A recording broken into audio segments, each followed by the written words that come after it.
A monotonia no TDAH, ela vem acho que um pouco mais cedo. Por exemplo, isso vem em relacionamentos, não são todos, tá? Não são todos. Antes vocês começam a escrever nos comentários aqui, fica doido. Ah, é que eu falei tal coisa, eu não falei nada disso. Não são todos, beleza? O que acontece? Em relacionamentos, algumas pessoas com TDAH podem ser taxadas de, às vezes, egoísta ou não sente saudade. Novamente, não são todos. Mas o lance é que alguns TDAH já se confessaram para mim ali no privado, falando, olha, eu não sei o que acontece, eu começo super empolgado com o relacionamento, mas depois é como se tivesse uma queda brusca. Aí eu não consigo mais ver tanta graça, e enfim. O que você pensa sobre isso, doutor? Isso é uma queixa, assim, que o senhor já recebeu? Isso costuma ser queixa sim, né. E isso, pensando até quando vem casal, né, então vem lá, seja para consulta o marido, a esposa, e aí ele tá contando, aí sempre rola aquele cutucão de: "Fala isso também que eu mandei falar", né, e não queria falar. E isso, cara, é uma coisa que é muito aí para terapia de casal, para poder trabalhar, né, porque a gente tenta orientar. O tratamento até ajuda, mas assim, o que eu sempre falo é: se você escolheu já um relacionamento que seja firme e duradouro e fez essa proposta para o resto da vida com essa pessoa, então você também tem que fazer o esforço para estar junto com ela, né. Então, entender essa particularidade faz parte aí do conviver com ela.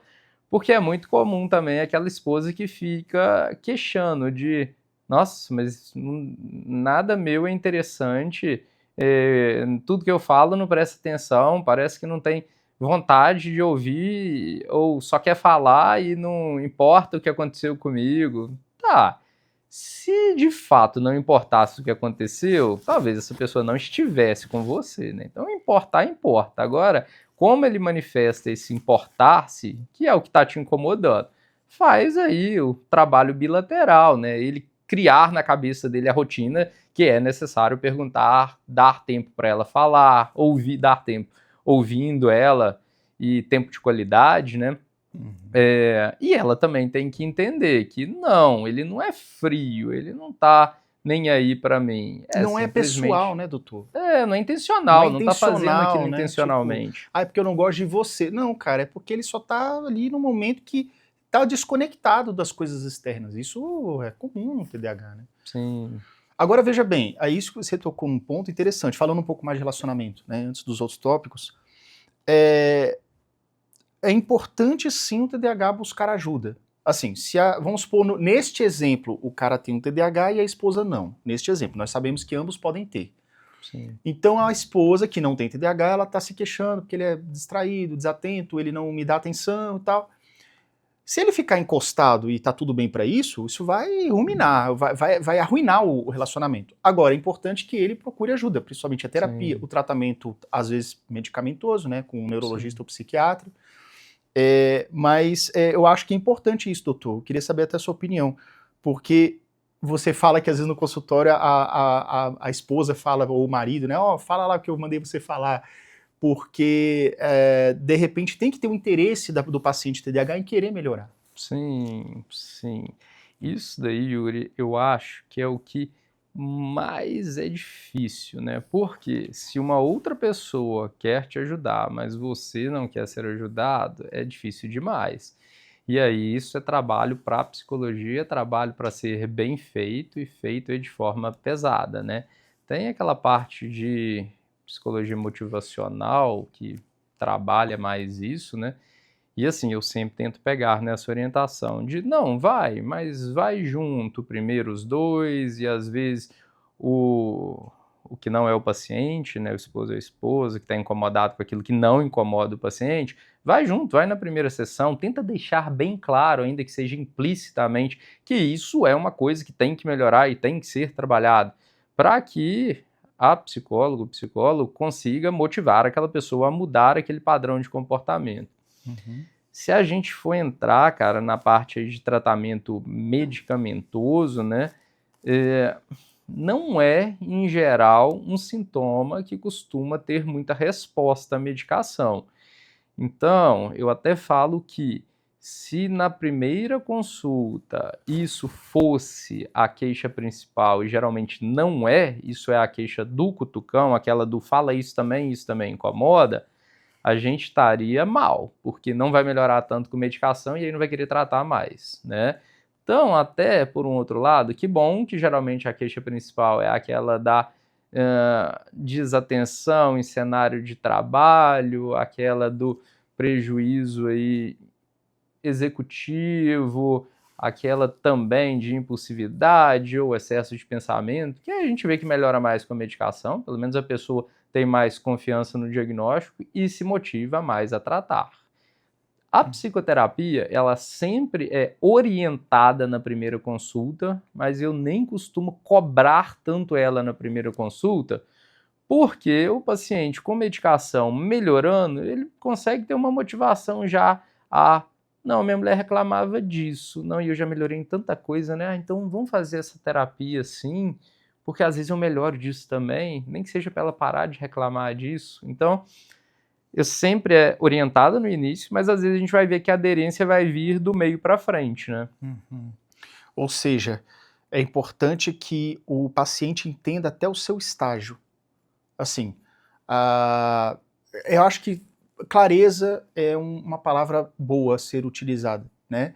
O paciente às vezes chega entendendo pouco de TDAH ou nada, e aí tem um diagnóstico após algumas sessões e tudo, e ter a clareza que muitas das coisas e comportamentos que ele viveu, ou que ele tem problemas em casa, ou problema no trabalho, ou mesmo problema na faculdade, ou quando ele estudava, né, às vezes não estuda mais, tem o TDAH envolvido ali. E a partir dessa clareza entender, primeiro, a importância do tratamento, segundo, a importância de seguir o tratamento, porque deve ter paciente que com uma semana já desiste, Sim. e terceiro, essa autoconhecimento, autoconsciência, né, doutor? Sim. Importante. Isso tudo, essa clareza, a gente traduz isso na psicoeducação, né, que seria explicar e orientar sobre o problema e o que é aquilo. Os pacientes hoje, eles têm chegado sabendo muito já, então é diferente. Mas mesmo assim, eu costumo sempre tentar explicar, tem até um cérebro que fica em cima da minha mesa lá, que TDAH a gente tem que encarar como cada parte do cérebro funciona para uma coisa. Então vai ter a parte que é da linguagem, vai ter a parte que é do controle motor, vai ter a parte do equilíbrio, vai ter a parte da visão, da audição, tudo segmentado em locais específicos. E no TDAH, o que a gente vê predominantemente é prejuízo de lobo frontal. E essa parte frontal é a que tem aí o papel no controle de atenção, de controle de impulso, o freio, né? De planejamento, execução, organização, que é toda essa parte de função executiva. Então, se você tem aquilo funcionando menos, você vai ter prejuízo nesses 4 grandes pilares, né? Então, prejuízo de atenção, e aí todos os sintomas que todo mundo relata por prejuízo de atenção, muitas vezes confundido com prejuízo de memória, mas não é memória, né? Isso é uma queixa que traz muito paciente que sequer imaginou que teria diagnóstico de TDAH, né? Então o paciente vem para mim, e aí esse é um perfil de paciente também que vem muito para o neurologista, paciente que está questionando de memória, mas não tem nada de problema de memória em si.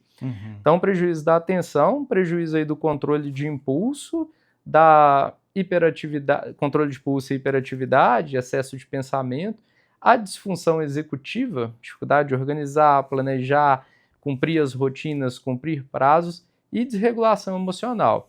Então, esse paciente, ele tem essas demandas, a gente explica claramente que isso tem um substrato anatômico, fisiopatológico para aquilo existir, que a medicação vai tentar contornar isso, fortalecendo, entre aspas, essa parte que está mais enfraquecida, né? Que a gente tem também um paciente que é muito relutante a medicar, por isso que a gente tenta falar dessa forma.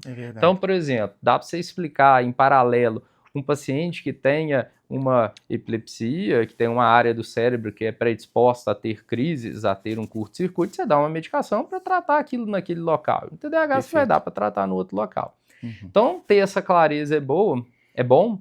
E a outra coisa que eu acho muito importante, cara, é gerenciar expectativas. E isso não é para TDAH. Isso é para absolutamente qualquer tratamento na neurologia, na gastro, na pneumo, na cardio, qualquer coisa. Tudo quando você gerencia muito bem a expectativa, a coisa dá mais certo, tem mais chance do paciente aderir à medicação, à terapia, esperar resultados que virão a longo prazo, que é outro problema grande também de tratar TDAH com base em relatos que... porque eu li na internet que uma semana eu estava totalmente diferente.